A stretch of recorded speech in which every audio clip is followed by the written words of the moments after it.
Welcome to bird media. నేను మీ పవన్ కృష్ణమూర్తి. డిఎస్సిలో అక్రమాలు జరిగిపోయాయి అని చెప్పి చేస్తున్నటువంటి ప్రచారంలో ఈ రిలే యాత్రలు, దీక్షలు, వీటన్నింటిలో ఎన్నో అద్భుతాలు నా కళ్ళకు కనిపిస్తున్నాయి. పంటి బిగువన ఆ ఫీలింగ్ని అదుముకుని ఆ వింతల విశేషాలు చూడడం జరిగింది. ఆ వింతల విశేషాలు ఏమిటో ఒకసారి నాకు మాత్రమైన తలనొప్పి నేను మాత్రమే చూడాలా? చూడండి, మీరు కూడా చూడండి. ముందుగా ఇక్కడ మన బీటెక్ రవి గారి వీడియో చూపిస్తాను. బీటెక్ రవి గారి వీడియోలో ఏంటంటే అక్కడ ఆయన చెప్పిన దాని ప్రకారం డిఎస్సి టీచర్ జాబ్స్కి సంబంధించినటువంటిది ఎప్పుడు 2024 వచ్చిన తర్వాత ప్రకటించిన డిఎస్సిలో వాళ్ళకి రిక్రూట్మెంట్ ఇదంతా చేశారు కదా, వాళ్ళకి సంబంధించింది. వాళ్ళకిను డిగ్రీ కాలేజీలో చదివేటువంటి పిల్లలకి ఏమైనా సంబంధం ఉందా? స్కూల్ పిల్లలకి ఏమైనా సంబంధం ఉందా? పని డిఎస్సిలో అక్రమాలు జరిగిపోతే రండి, నిరసన కార్యక్రమాలకి రండి, మీరందరూ కూడా రండి అని చెప్పి వాళ్ళని తీసుకెళ్ళడానికి, కాలేజీలో చదువులు ఆపించేసి స్కూల్లో చదువులు ఆపించి తీసుకెళ్ళడానికి ఒకసారి ఏం మాట్లాడుతున్నారు చూడండి. ఇదేమైనా కార్గిల్ యుద్ధానికి సంబంధించిన విషయమా, లేక సమయ కేంద్రాలకు సంబంధించిన విషయమా, లేక పిల్లల భవిష్యత్తుకు సంబంధించిన ర్యాలీనా? నా కొడుకులు బుద్ధి లేక మిమ్మల్ని అడిగితే మీరు పంపిస్తారా? ఇక్కడ మీ కాలేజ్ దగ్గరికి వచ్చాము. ఏం పొరపాటు ఏం లేదులే, వాళ్ళు మెడతో కొడతారు, తెలుగుదేశం వాళ్ళు పట్టించుకోరని చేసినావు, దానికి ఏం లేదులే. అసలు మేమేమన్నా మిమ్మల్ని అడిగినామా? నువ్వు కాదన్నావు. మేమేదన్నా మిమ్మల్ని అడిగినామా ఏదన్నా గానీ? మరి మళ్ళీ మా మాట కాదనిలేమని చెప్తా. డిగ్రీ పిల్లలు పోవచ్చా? మళ్ళా ఇక్కడ మాట్లాడేది ఒకటి, మళ్ళీ అతిపూరి మాట్లాడతావు, చేసింది తప్పు. ఇక్కడ మా దగ్గర ఫోటోలు లేవా? అంటే డిగ్రీ పిల్లలు పోవచ్చా? మరి వినో, డిగ్రీ పిల్లల తల్లిదండ్రులకు విషయం చెప్పినావా? నేను ఇట్లా రాజకీయ కార్యక్రమాలకు కూడా వాడుకుంటానని చెప్పినావా? మరి డిగ్రీ పిల్లల గురించి వకాలు తప్పించుకొని మాడుతున్నావు?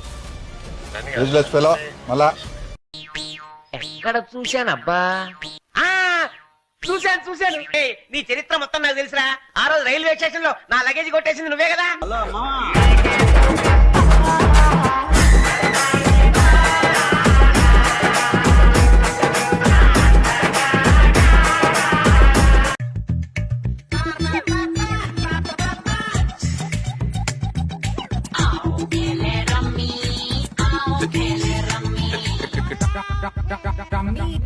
गेम मेरा है फुसकी, चाल भी है उसकी, गॉसिप के मैं बीच घिरा, कैसे खेलूं मैं रम्मी? चल चल चल अरे भाई चल, इस रम्मी में जल्दी जल्दी चल, रुक अरे बेटा रुक, इस रम्मी में प्लीज डोंट लुक।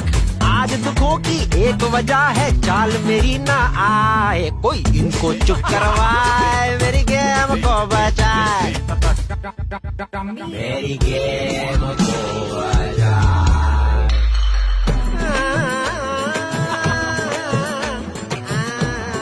सर जो तेरा चकराए या दिल डूब जाए, जंगली रम्मी पास हमारे खाए.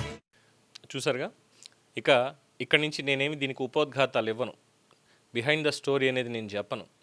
ఈ వింతలు విడ్డూరాలు మీరే చూడాలి. ఎందుకంటే అక్కడ యువత, ఇన్ని లక్షల మంది యువత నాశనం అయిపోయారు, అన్యాయం అయిపోయారు.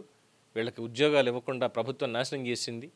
ఇంతమందికి 16,000 పోస్టులు ఉంటే 16,000 మందికి వస్తాయి ఉద్యోగాలు అంటే, లేదు డిఎస్సిలో అక్రమాలు జరిగిపోయి, అన్యాయాలు జరిగిపోయాయని చెప్పి పోరాడేది. డిఎస్సిలో పార్టిసిపేట్ చేసినటువంటి వాళ్ళేమో ఉంటే మహా అయితే 1 or 2% ఉంటారు. 1 or 2% ఉంటారు. మిగతా వాళ్ళందరూ వైసీపీ నేతలందరూ.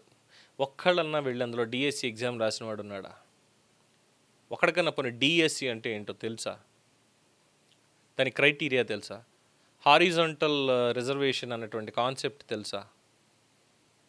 ఎవ్వరికీ తెలియదు. తరించండి. ఇలా చెప్పుకుంటూ పోతే ఎన్ని వింతలు విడ్డూరాలు చూడాలో నాకు తెలియట్లేదు. అంటే లేదు, వాళ్ళ తరఫున మేము పోరాడుతున్నాం, ముందు వాళ్ళని రానివ్వండి అయ్యా, వాళ్ళు వచ్చిన తర్వాత మనం అక్కడికి వెళ్ళి సంఘీభావం ప్రకటించవచ్చు అంటే వాళ్ళు చేసేదంటే వాళ్ళ తరఫున ముందు మేమే వచ్చేస్తాం, మేము తిరగాలి, మేము ఇది చేయాలి, అంతే తప్ప ఇంకోటి లేదు. ఇవన్నీ చూసి తల బొప్పి కట్టేస్తుంది అనుకోండి. మామూలు బొప్పి కాదు. టామ్ అండ్ జెర్రీలో జెర్రీగా టామ్ని కొడితే బొప్పి అలా టింగ్ మన పైకి లేసి చూసారా? ఆ రకంగా వీళ్ళ డ్రామాలకి నాయనోయ్. పైపెచ్చు అప్పట్లో ఏదో ఒక కమిటీకో దేనికో చైర్మన్గా కూడా చేసింది ఆవిడ. యాడికి పోయావు రాజన్న అని పాట పాడిన ఆవిడ. ఆవిడ కూడా వచ్చి ధర్నాల్లో కూర్చోవడం, అక్రమాలు జరిగిపోయాయి, అభ్యర్థులకు అన్యాయం చేశారు ఇదని చెప్పి. పని అక్కడ చూస్తే ఇంకోటి లేదు. ఇది కాకుండా నెల్లూరులో జరిగినటువంటి దాంట్లో ఆల్రెడీ మనం చూసాం, ఆగ్రహం కూడా వ్యక్తం చేసాం, కేసు నమోదైంది. ఆల్రెడీ కేసు నమోదైంది గోవిందనామాలను అపహాస్యం చేస్తూ అక్కడ చేసినటువంటిది. ఇది కాకుండా మళ్ళీ నిన్న ఇక్కడ చంద్రగిరిలో ఏకంగా ఫేక్ పోలీసులను తీసుకొచ్చేసి చేసింది. ఇన్ని వింతలు విడ్డూరాలు, పరువు పోతున్నా సరే మా పరువు మా ఇష్టం, పోతే పోద్ది మీకేంటయా అన్నట్టుగానే ఉంది పరిస్థితి.